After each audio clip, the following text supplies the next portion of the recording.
Johnny Hallyday. Son fils David lève le voile sur son héritage complètement dingue et casse-gueule.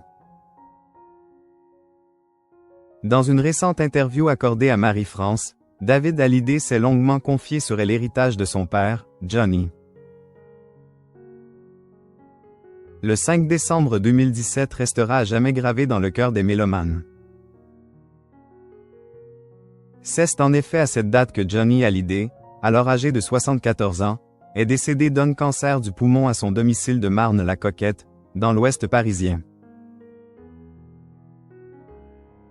Icône de la chanson française, l'artiste a laissé derrière lui un héritage considérable.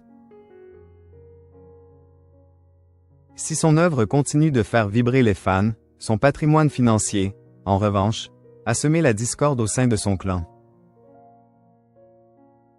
À défaut d'une immense fortune, il a laissé une ardoise fiscale vertigineuse, 33 millions d'euros.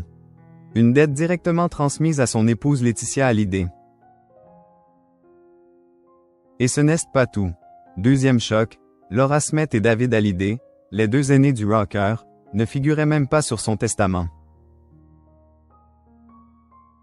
Loin d'en vouloir à son paternel, le fils aîné du taulier ne lui a jamais reproché quoi que ce soit. Des années après la mort de Johnny, il continue d'ailleurs de parler de son père avec une immense tendresse. Car même s'il n'a rien reçu sur le plan financier, il a hérité de l'essentiel. Son nom, et surtout, sa passion pour la musique.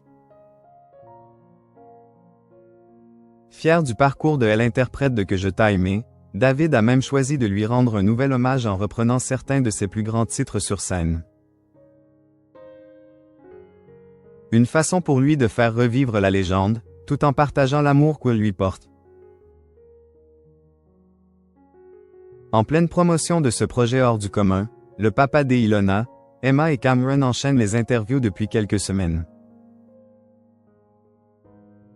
Ce jeudi 17 avril 2025, c'est dans les colonnes de Marie-France que l'artiste a accepté de se livrer. L'occasion pour lui d'en dire davantage sur cet ultime hommage. C'est complètement dingue et casse-gueule de prendre d'assaut des tubes sacrés, mais c'est une prise de risque. Depuis toujours, mon nom de famille fait que l'on m'attende au tournant. J'ai grandi avec cette impression d'inconfort, d'être au bord du gouffre, de devoir me surpasser. Mais cela m'a donné le goût du danger. Je fonctionne au challenge, a-t-il confié à nos confrères. De touchantes déclarations.